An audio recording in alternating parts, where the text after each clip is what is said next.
entre ayer y hoy se han dado cuenta lo serias que son las prácticas de laboratorio. Lo serio que va a ser el trabajo en su semestre.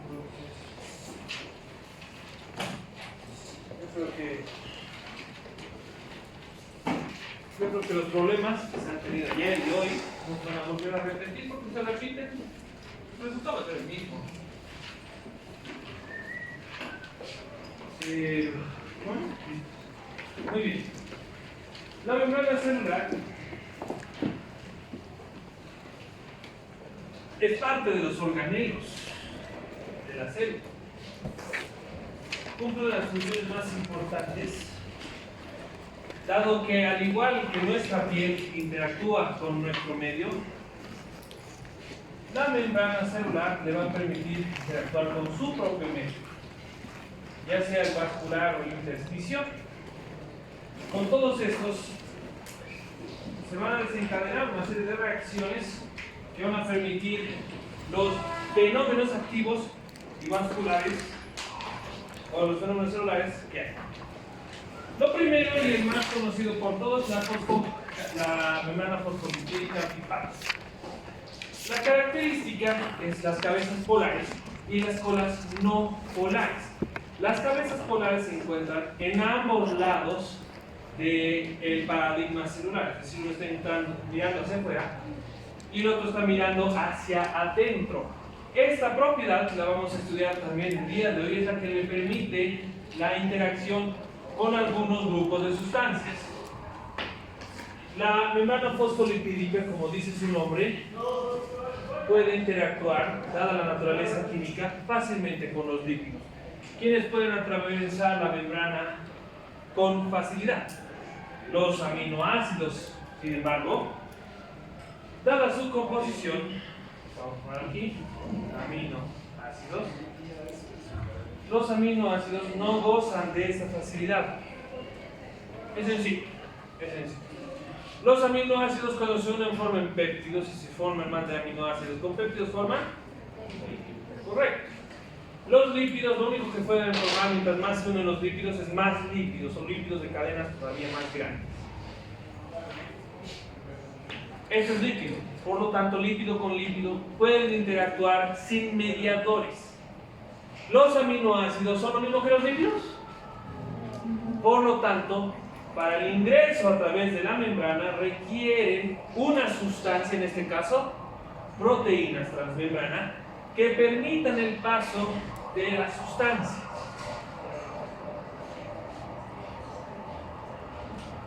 Lograr tan sencillo como esto.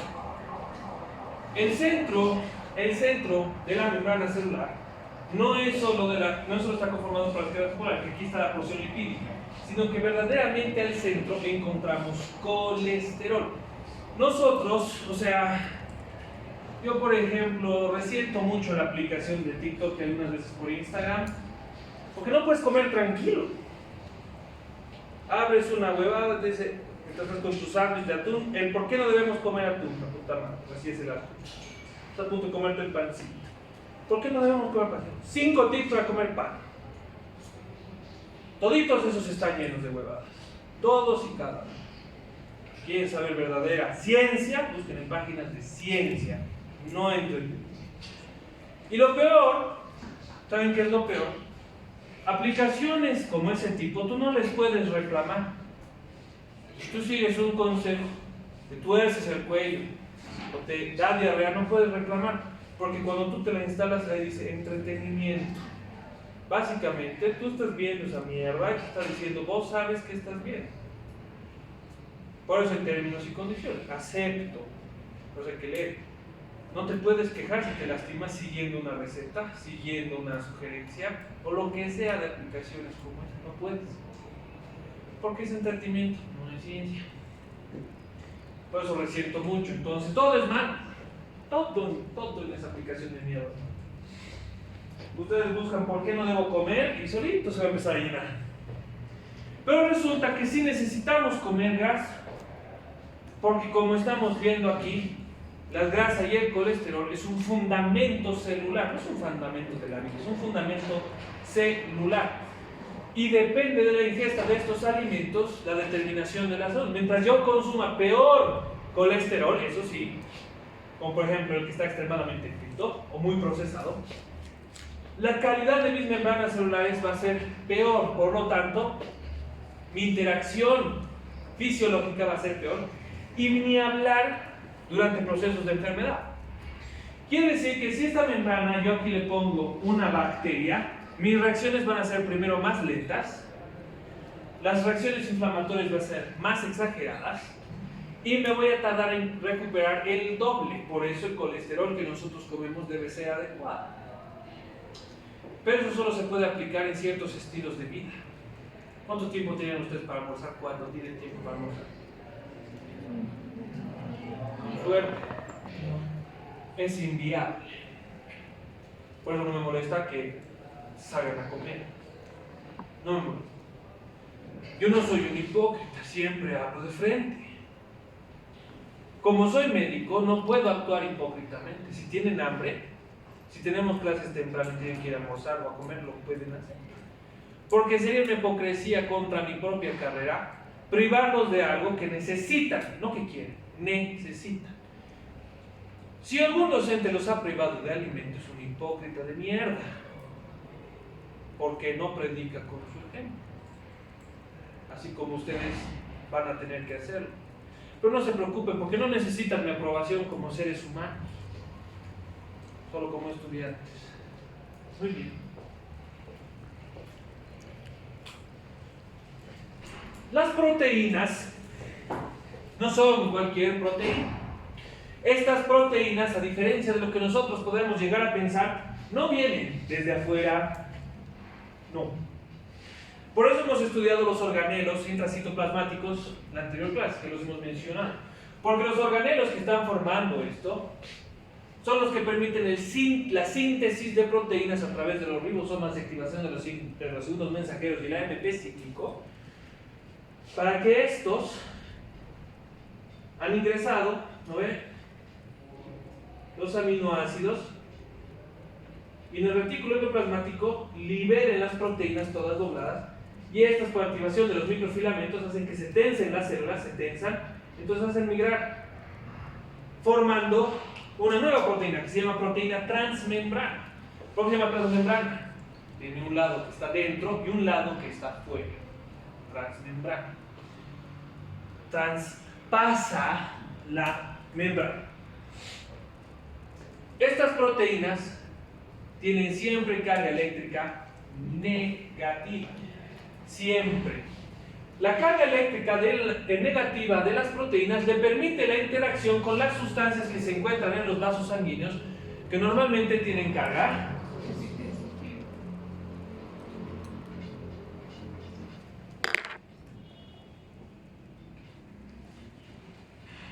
y que estos sí se captan.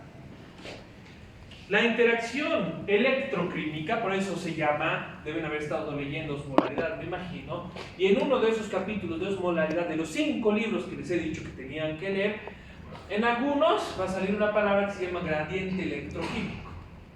El gradiente electroquímico está directamente relacionado con la naturaleza misma y condición eléctrica de las proteínas en relación a las sustancias que nosotros encontramos en los espacios vasculares.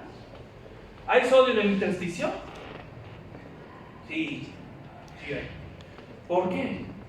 Porque el intersticio está directamente relacionado con el vascular, como bien han aprendido la semana pasada.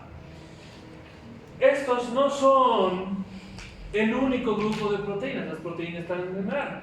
Están las proteínas periféricas también. Un gran ejemplo de proteínas periféricas, para que lo entiendan, son los receptores de la insulina. ¿Conocen la insulina, no? ¿Qué es la insulina? Quisieras. Es una hormona peptídica de 51 aminoácidos con efectos catabólicos, ¿no es verdad? La insulina no tiene un receptor ahí nomás, no es una proteína, es un receptor. No. Requiere una proteína periférica que a través de su enlace disulfuro, ¿qué quiere decir disulfuro? Agarro, tengo aquí mi proteína periférica y mi proteína de ingreso. Entonces tiene un enlace disulfuro. S y a través de eso interactúan desencadenando una reacción. Así es como funciona el daño líquido. Y es por eso que requiere una proteína periférica, que en este caso se llama IL-1. Insulin Receptor Like 1. Receptor similar a insulina o receptor de insulina tipo 1, etcétera, etcétera. Eso no lo tienen que saber todavía, eso es fisiología. Muy bien. Las proteínas son fáciles de ver, por ejemplo, en las fotografías citométricas de una célula, porque siempre se encuentran una al lado de la otra, se encuentran en posición yuxtapuesta. A diferencia, por ejemplo, ¿saben lo que quiere decir yuxtapuesto? ¿No? Uno al lado del otro, a diferencia de superpuesto uno encima del otro. Ustedes están frescos en anatomía, entonces saben lo que eso significa.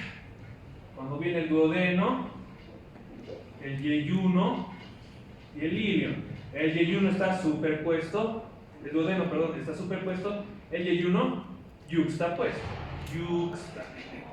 Las fibras, así es. Si un día se encuentran en la necesidad de abrirle el abdomen a alguien, así es como se diferencia uno del otro, porque tienen el mismo color. Por si acaso. No es que uno es verde como los textos, no.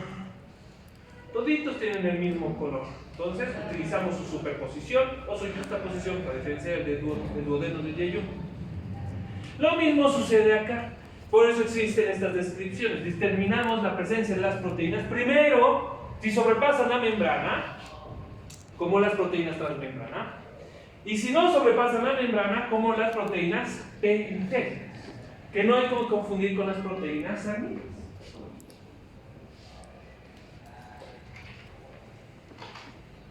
Existe un tercer mecanismo, porque el primer mecanismo es interacción directa con la proteína, agarra las sustancias y se pasa. Listo.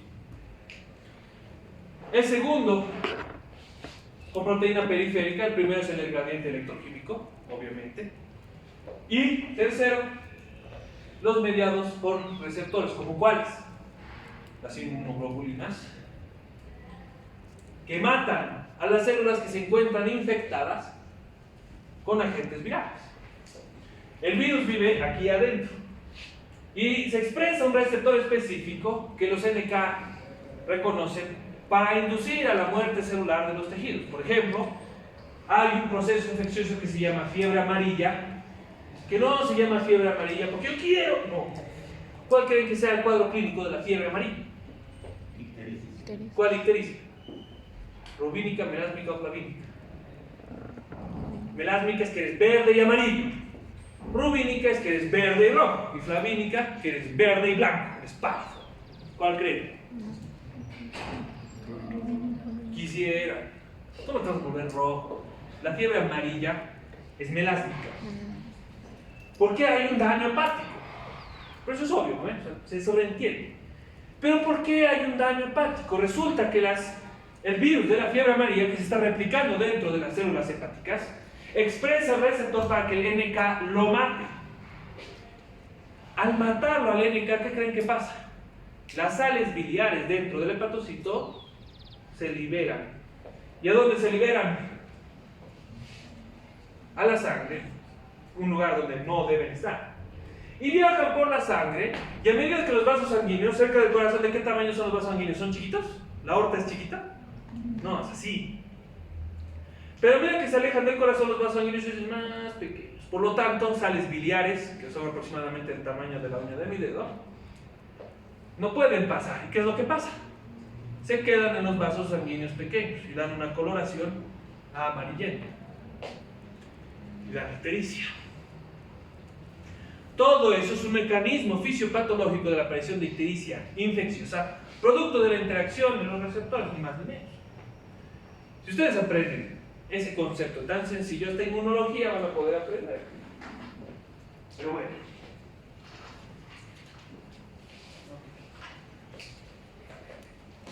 Fíjense qué interesante que es esto, porque las proteínas transmembrana, aquí lo está diciendo la diapositiva, permite el paso de dos tipos de sustancias. ¿Qué dice aquí? Iones. ¿Y? ¿Cómo qué moléculas? Los aminoácidos, por ejemplo. El agua está dentro de los iones, no es tan normal. Muy bien. Los datos. Fíjense, aquí les estoy dejando un nombre. Transmembrana. ¿Ya? Fisiología 101, el que entiende eso lo entiende todo. Ahí. Fíjense la gama de funciones a través de las proteínas, los receptores de las proteínas y la condición mismo de la membrana. Les estoy dejando aquí la función. 1, protección. ¿Por qué? ¿Por qué necesitamos protección? Dentro de las células existe un concepto que no puede ser dañado bajo ningún motivo, que es el ADN. Las modificaciones del ADN, un ejemplo. ¿Qué tipo de presión ejerce las proteínas? ¿Cómo se llama la especialidad que estudia el cáncer? ¿Qué quiere decir el prefijo onco? ¿Qué tiene en común?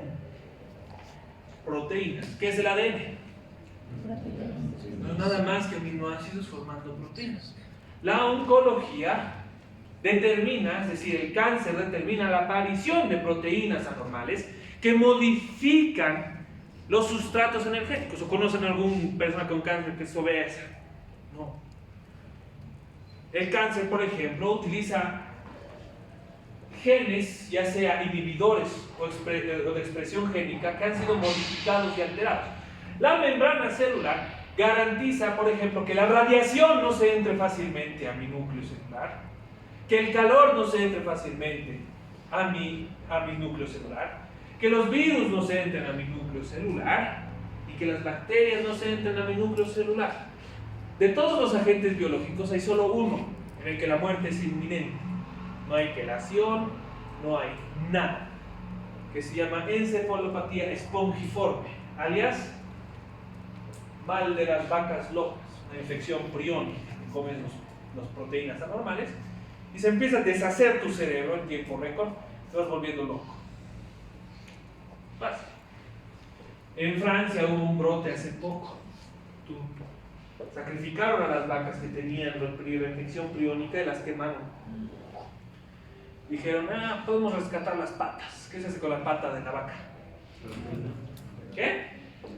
Aquí hacemos gelatina porque somos... no sé. Pero en Francia utilizan la pata el colágeno para hacer lápiz labial.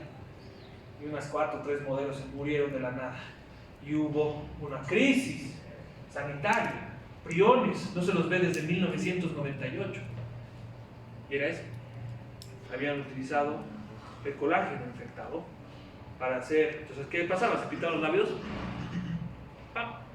Se entraban los priones y se empezaron a volver loquitos, con fobia a la luz, psicosis aguda. El transporte celular. El transporte celular, ¿por qué hemos llevado membrana primero? Porque si entienden la membrana, esto se les va a hacer, pero resulta que la mejor forma de entender la membrana es nuevamente con el agua, como cuando hemos explicado polaridad. Vamos a explicarlo de nuevo con el agua. Porque si lo hago con los lípidos, se van a complicar tanto, se van a querer cambio de dosis.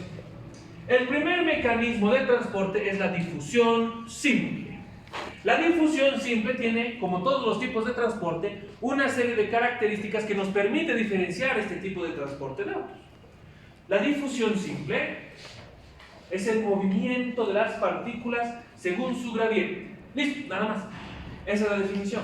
Pero en la definición encontramos la diferencia. En ningún momento dice que necesita una proteína. No necesita una proteína para pasarse la membrana. No la necesita. Como el agua. Agarra y senta nomás. Eso es lo primero.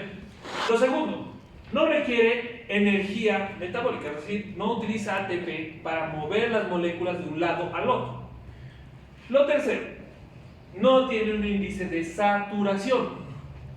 Cuarto, no tiene estereoespecificidad. ¿Qué será eso? El mejor ejemplo, como les había mostrado, ya lo conocen. El agua. El agua, si yo aquí pongo una sustancia osmóticamente activa, señores, El agua, como no necesita ni transportador, ni energía, ni nada, con toda facilidad se va a mover de un compartimento a otro. No necesita una proteína como las que hemos visto hace un momento. Se mueve y ya. Eso es bueno y es malo. Hay una serie de sustancias que también se mueven por difusión simple. ¿Alguien se imagina cuáles son? El oxígeno, obviamente, se mueve por difusión simple. ¿O conocen un receptor de oxígeno? No. Es más, los libros de fisiología dan por hecho que tú entiendes la difusión simple tan obviamente que no se toma el tiempo de decirte el oxígeno se mueve por difusión simple. ¿Qué otras sustancias se mueven por difusión simple? Los lípidos. Como la membrana es lipídica, el lípido se pasa sin necesidad de proteína, sin necesidad de estereoespecificidad, sin necesidad de nada. Agarra y se pasa. Difusión simple. Otra sustancia con difusión simple, el alcohol. ¿El alcohol llega al cerebro? Por supuesto que sí. Yo veo modificaciones de la conducta cuando la gente bebe. La única forma de que llegue al cerebro es que se pueda mover junto con las otras sustancias que también llegan. ¿Hay agua en el cerebro? Sí. ¿Hay oxígeno? ¿Llega el alcohol? La única forma en la que puede llegar es mediante difusión. Sí. Esto es tan particular, por ejemplo, que hay una enfermedad en la que la persona tiene un temblor en reposo que se llama enfermedad de Parkinson, que es rígido, así duro y tiembla. Y da pasos cortos así. La enfermedad de Parkinson, por ejemplo, es un gran ejemplo de cómo funciona, por ejemplo, la diferenciación cerebral, que ahorita lo vamos a ver tranquilo. Acuérdense del ejemplo de Parkinson. La difusión facilitada. Ya hemos visto la difusión simple, agarra, se mueve y se entra donde quiere literalmente. La difusión facilitada, sin embargo, tiene una particularidad. ¿Qué es esto? ¿Qué tipo de proteína? Transmembrana. Requiere una proteína transmembrana. Nótese que estoy diciendo proteína transmembrana, no periférica. Requiere una proteína transmembrana. Entonces lo vamos a anotar aquí para que si algún gracioso decide irse al exterior, lo aplique porque es muy frecuente que te pregunten esto. 1. Particularidades de la difusión facilitada. 1. Requiere una proteína transmembrana.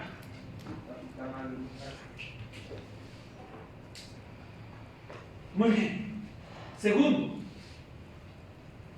esta proteína transmembrana, es decir, la difusión facilitada, goza de una propiedad que se llama estereoespecificidad.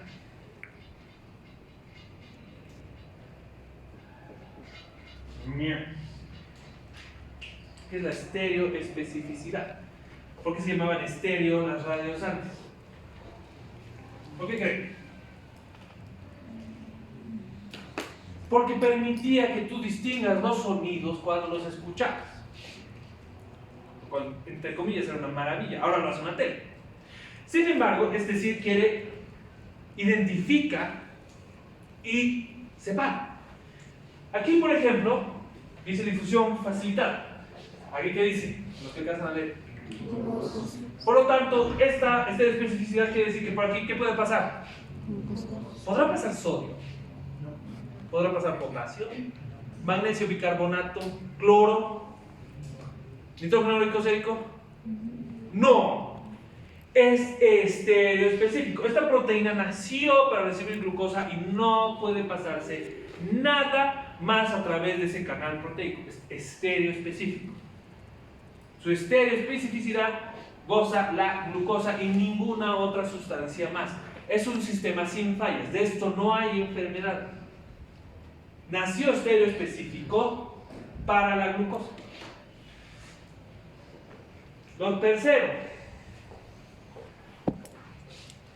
posee un índice de saturación. ¿Qué carajo es eso? Ya. ¿Cuál es el valor normal de la glucosa? Vamos a hacer un ejemplo.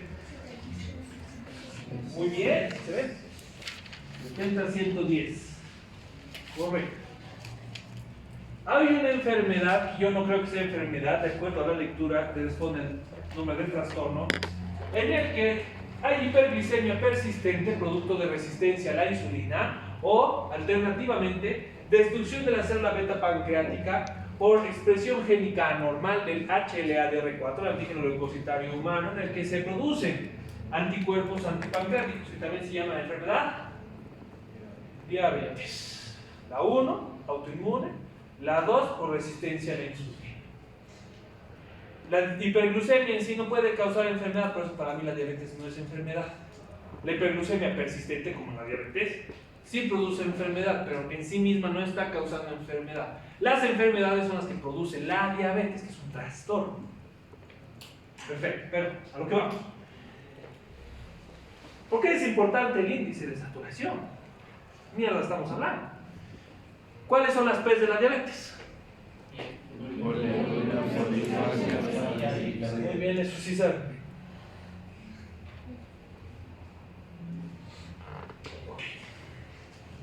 Resulta, aquí voy a hacer mi célula, aquí voy a hacer mi túbulo contorneado proximal, y aquí mi vaso sanguíneo. Esta es la luz del túbulo, mi célula renal y la luz del vaso sanguíneo. Resulta que para absorber glucosa, el riñón en condiciones normales, ¿cuánto de glucosa absorbe? ¿Es normal tener glucosa en orina? Absorbe el 100%. Tener glucosa en la orina es anormal el 100% de las veces, porque debe absorberse el 100%. Creo que no hay duda en eso, en ese número tan claro, ¿no? Ok. ¿Qué mierda tiene que ver? Resulta que como se tiene que absorber el 100% de la glucosa, el riñón cumple una función que es la del ultrafiltrado. Por lo tanto, en el túbulo urinario hay moléculas de glucosa. Sin embargo, la naturaleza sabia ha inventado una serie de proteínas que se llaman proteínas GLUT, que permiten que se entre la glucosa y que a través de una bomba la glucosa vuelva a la sangre, garantizando una reabsorción. Sin embargo, los receptores que dice ahí, GLUT, son de tipo difusión, por lo tanto tienen un índice de saturación. El índice de saturación renal de la glucosa es 165 miligramos decilitro. 165. ¿Cuánto es el valor normal de la glucosa?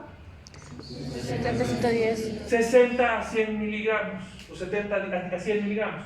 165 es más que 100, por lo tanto, superior a los 165 se satura, deja de funcionar y las moléculas de glucosa se quedan aquí. La orina se vuelve osmótica porque la glucosa, de acuerdo a mi fórmula de 2 por sodio más glucosa sobre 18 más nitrógeno glucosa sobre 2,8, dice que atraen el agua, por lo tanto al expeler la orina, expelo agua produciendo poliuria, porque se ha saturado mi transportador. Es decir, solo con difusión facilitada, yo entiendo todo lo que tengo que saber sobre una de las P's de la diabetes. Obviamente, si yo debería orinar entre 700 a 2500 ml por día, pero empiezo a meterle 4000, obviamente me va a dar sed. Voy a tomar cuchara. Mi favorito es un tipo de transporte o de movimiento de líquidos. La filtración. La filtración está principalmente representada por este pequeño segmento de aquí, que es el túbulo urinífero. Nefrón, hasta aquí es nefrón. Es túbulo colector. Nefrona con túbulo colector es el túbulo urinífero. ¿Dónde mierda aprendí histología? Resulta que la filtración consiste en que la membrana ahora sí puede pasar las sustancias, pero las pasa a través de estereoespecificidad. Por lo tanto, el paso de las sustancias es selectivo. Y este paso de sustancias selectivo utiliza los anteriores gradientes mencionados, ya sea electroquímico de estereoespecificidad, para garantizar la formación de nuevos líquidos.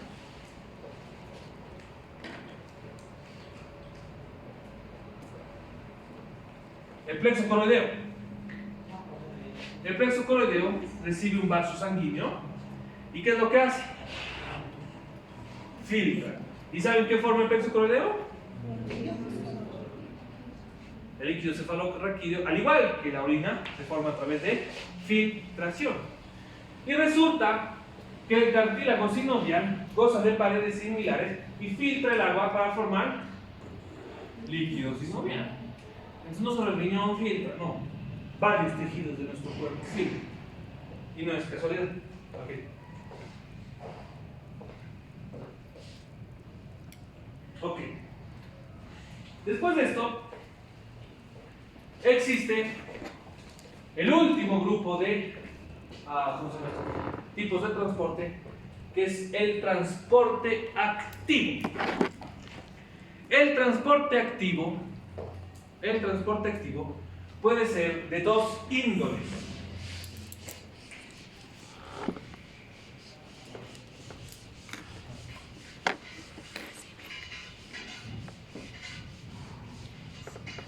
El transporte activo puede ser de dos índoles. El tipo sin porte, o también llamado cotransporte. Y el tipo antiporte o contratransporte. Perfecto. Estos tienen una cosa en común y una cosa en contra. La cosa en común es el uso de energía, es decir, quemar ácido ATP, casi igual. Quemar ATP para que esta bomba funcione e intercambie las sustancias. Es decir, aquí tenemos nuestra membrana y aquí tenemos nuestra bomba. La bomba, cuando interactúa con ATP y empieza a quemar el fósforo, permite que las sustancias que se encontraban adentro o afuera puedan salir o viceversa, entrar. Y atraviesan la membrana de esa manera, utilizando energía fosfórica, energía metabólica. Porque, por ejemplo, esto funciona con electricidad. No, por lo tanto, no es energía eléctrica, es energía metabólica. ¿Por qué se llama energía metabólica? Porque este ATP viene del ciclo de Krebs. El objetivo del ciclo de Krebs es esto. Porque esto permite el ingreso de las sustancias hacia las neuronas, hacia los músculos, hacia el hígado, para que en ellos se encuentren sus factores metabotrópicos.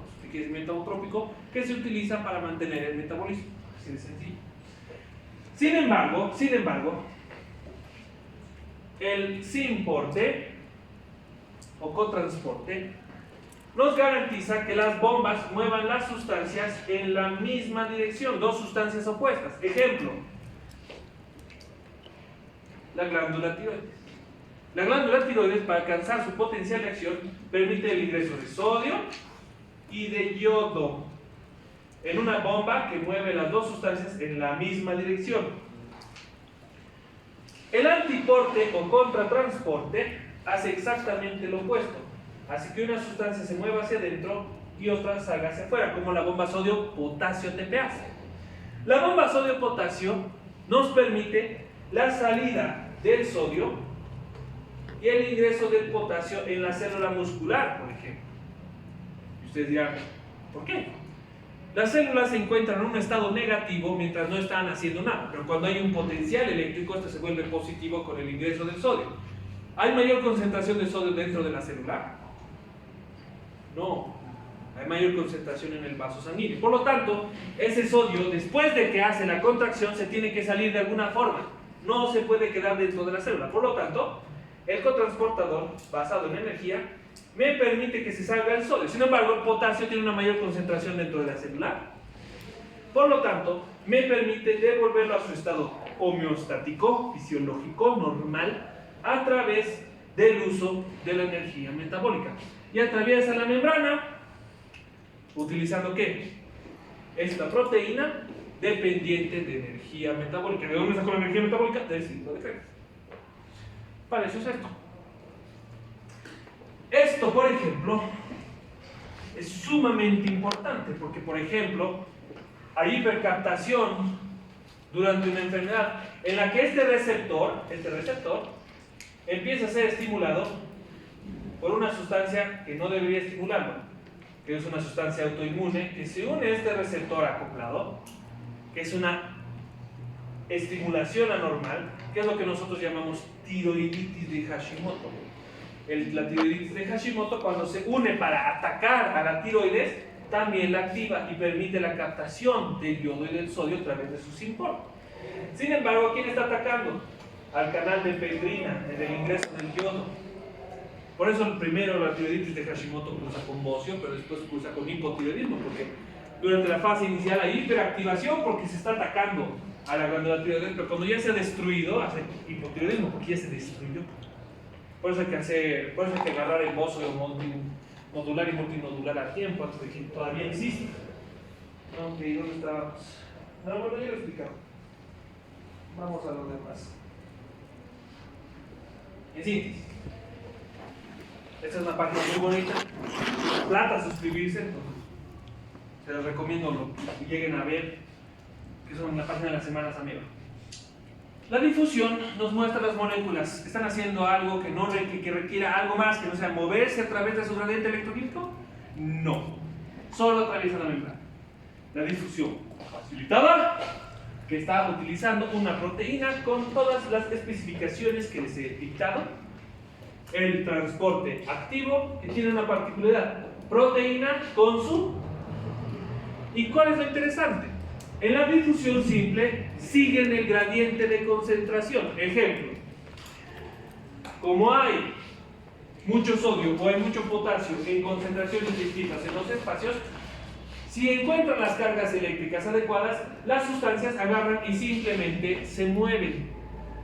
Siguen el gradiente eléctrico. Acá, por ejemplo, nosotros ya tenemos muchísimo potasio en la célula. Sin embargo, como está utilizando energía, sobrepasa el potencial eléctrico. ¿Y qué es lo que va? Va en contra del gradiente eléctrico. Por eso existen estas bombas. Y todos los animales, incluyendo las plantas, la tienen.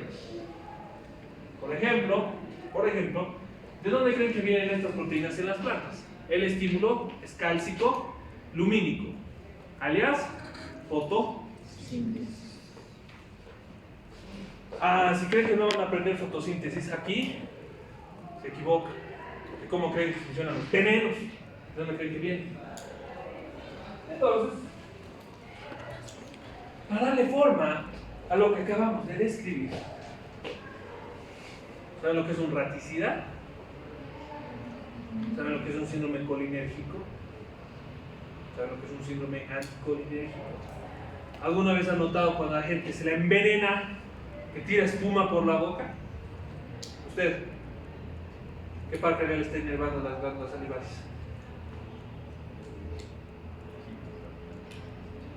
¿Qué cosa?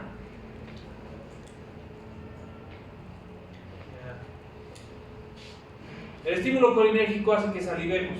Tomamos muchos estímulos colinérgicos como el veneno, hiperfunciona la glándula y sentiremos un envenenamiento, claro, sí. Carajo, puedes pasar a tu conmigo, mierda. Ya.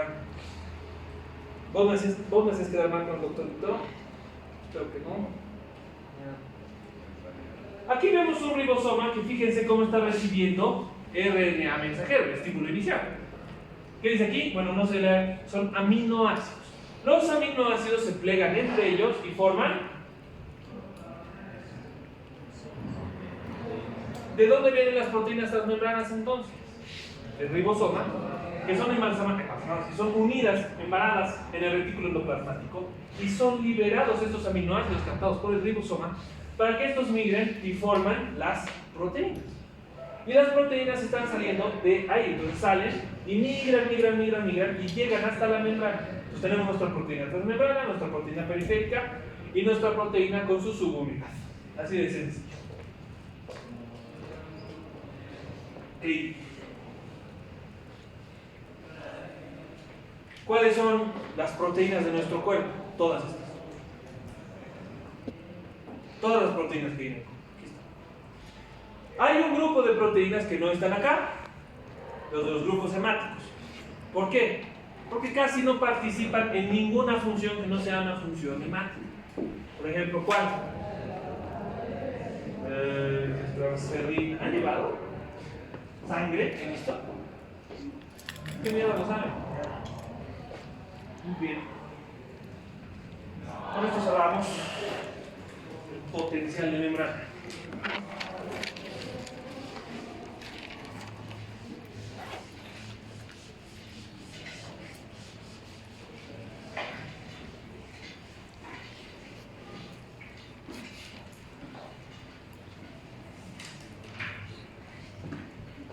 Resulta, ahora sí, que las células, igual que la mayoría del cuerpo, tienen un gradiente eléctrico. Este gradiente eléctrico en su mayoría es positivo. Sin embargo, no es positivo en su totalidad. Sencillo. Cuando hemos visto aquí el esquema de proteínas, ¿dónde había mayor concentración de proteínas? ¿En la sangre o dentro de la célula? En la célula, la madre. En la sangre era de 6 a 8 gramos, pero dentro de la célula era hasta 300. ¿Qué carga eléctrica tienen las proteínas? Por lo tanto, el medio interno de la célula normalmente es negativo. Las células por adentro tienen carga eléctrica negativa.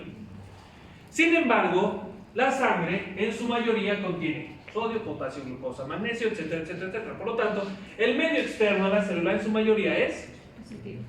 No es netamente positivo. No es que si yo agarro un, ¿cómo se llama esto? Un cable de electricidad positiva me va a reventar, y si agarro el negativo me va a reventar también. No, no es total. Hay cargas eléctricas negativas en la sangre, pero es la mayoría la que determina. Es por eso que tengo que agarrar ambos para irme a la mierda. Entonces, esto se explica por qué. Porque no hay cargas absolutas. Vivimos en un constante intercambio eléctrico. Este intercambio eléctrico es lo que nos permite entender la función celular en sí misma. Resulta que el medio externo y el medio interno determinan sus cargas eléctricas no a través del aire, no, a través de las sustancias.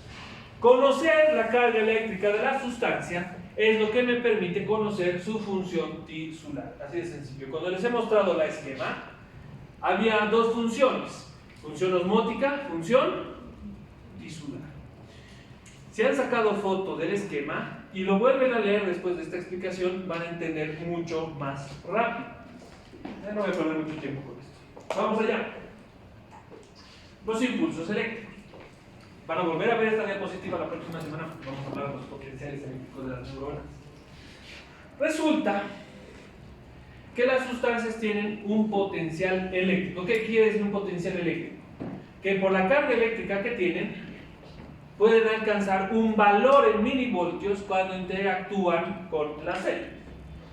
El potasio tiene un valor normal, aquí dice 5 milimoles, 3 a 5 y 5. Contenido intracelular, 150. Es decir, hay mucho potasio dentro de la célula. La célula es más negativa, pero como ven aquí, ¿qué signo es este? Hay positivismo dentro de la célula, no es total. Su potencial eléctrico es negativo, sin embargo. Fíjense, como un ion que es positivo vuelve negativa una célula.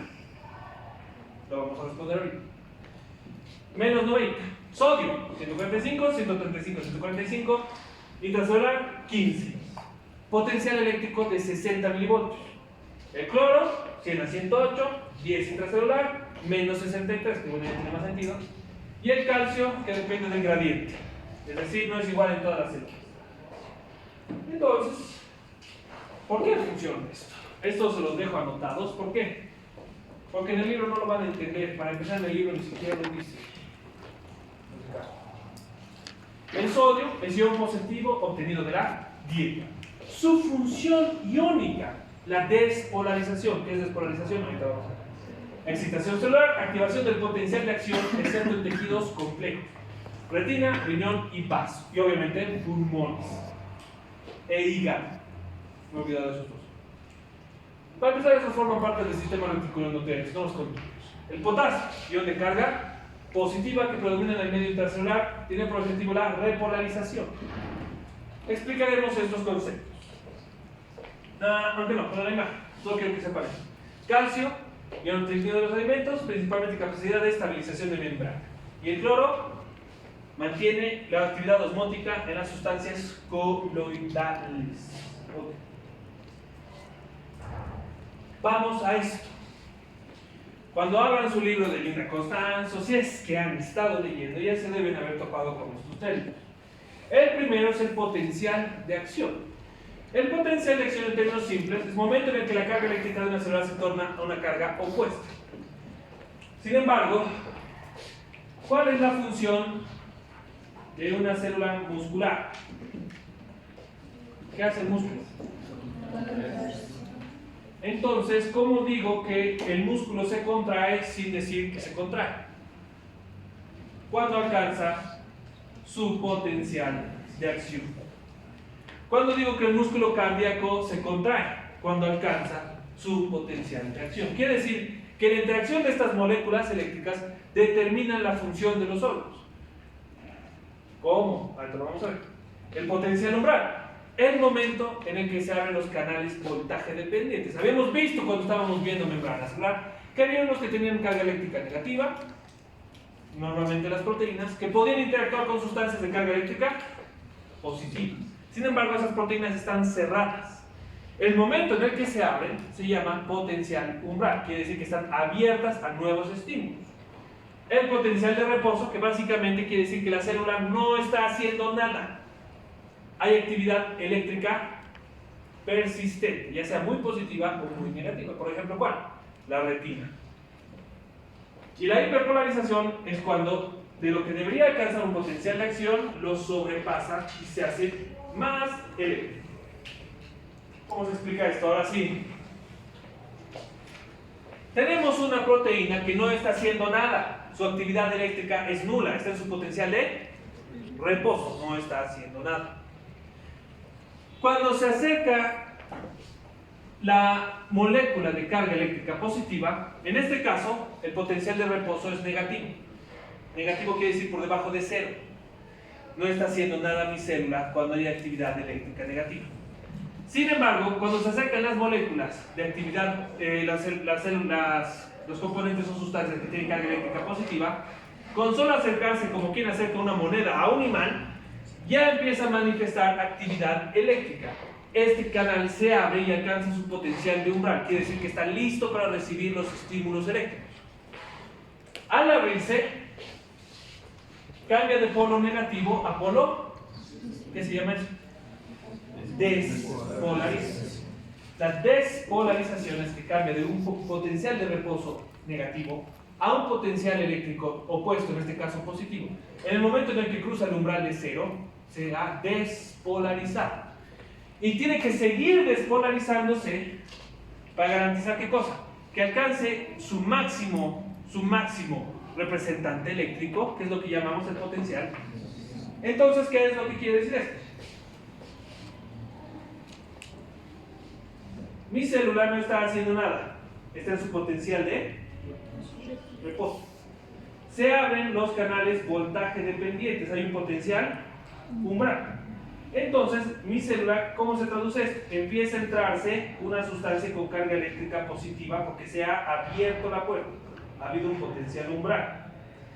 Empieza a haber actividad eléctrica y cuando cruza el umbral de cero se ha despolarizado. Sin embargo, por eso hemos visto el potencial de las sustancias. Las membranas tienen un límite de carga eléctrica que pueden tolerar, que se llama potencial de membrana. Por lo tanto, sigue ganando cargas eléctricas hasta que el potencial de membrana llega a su ápice y llega a su potencial de... En este momento, el músculo o se contrae, el páncreas libera sus vesículas, la neurona hace sinapsis. Es decir, el potencial de acción es lo que hace a la célula actuar. Y una vez que ha alcanzado su potencial de acción, ¿qué es lo que pasa? Se activan nuestros canales y empezamos a perder cargas eléctricas positivas. ¿Cómo? Se empieza a salir el potasio y se empieza a salir con su carga eléctrica, por lo tanto, se hace negativo. No está ganando carga eléctrica positiva, digo negativa. No está ganando carga eléctrica negativa. No viene ninguna sustancia negativa a entrarse. No. Empieza a perder carga eléctrica al perder las cargas positivas. ¿Después de qué cosa? Después de que ya cumplió su función celular. Así funcionan los potenciales. ¿Y cuál es la cuestión? No podría haber nada de esto sin las proteínas que les acabo de explicar. Sin embargo, las proteínas no funcionan como si fueran una. Tienen diferencias: difusión simple, difusión facilitada, transporte activo primario y secundario. ¿Cómo se ve? Así. Tenemos nuestra carga eléctrica que está negativa. Esta es una célula cardíaca. El potencial umbral. Se abren los canales voltaje dependientes y se empieza a entrar el sodio. Se empieza a entrar el sodio. ¿Y el sodio qué carga eléctrica tiene? ¿Qué carga eléctrica estaba en mi célula? Por lo tanto, se empieza a volver más. Sin embargo, no es positiva del todo hasta que pasa él.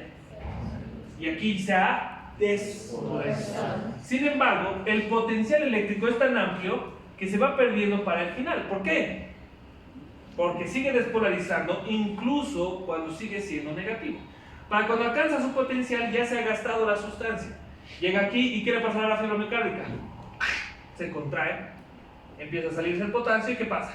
Se empieza a relajar y vuelve a su estado de reposo hasta que vuelve a iniciar. Se abren los canales, se despolariza, alcanza su potencial de acción, se cierra, se vacía el ventrículo auricular y se empieza a relajar con el potencial eléctrico. No fue tan sencillo, sin embargo. Resulta que incluso cuando no está haciendo nada, está pasando algo. Cuando sí está sucediendo algo, pónganse a pensar en eso. Las células no son como los seres humanos. Las células son fieles a sus parejas. Cuando están en una relación, por ejemplo, una relación eléctrica, se encuentran en un periodo refractario absoluto. No se encuentran abiertas a nuevos estímulos. Así como las personas que son fieles cuando están en pareja no se encuentran abiertas a nuevos estímulos. Cuando ha pasado el estímulo original, para que este no se vuelva un chenco eléctrico y vuelve a su potencial de reposo en el que sí está abierto, hay un periodo refractario relativo.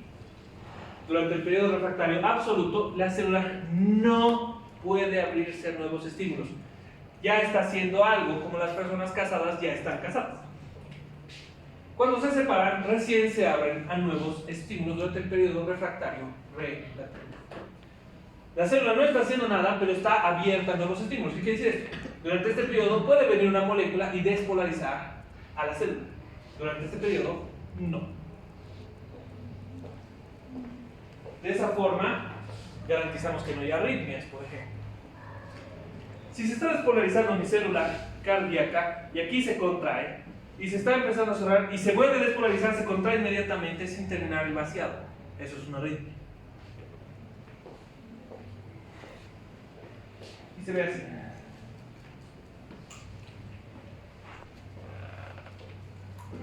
Pusiéramos un manómetro eléctrico acá.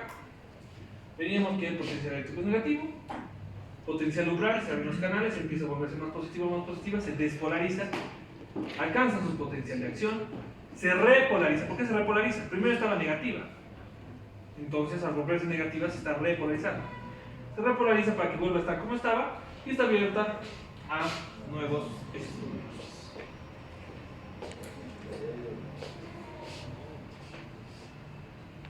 ¿Preguntas?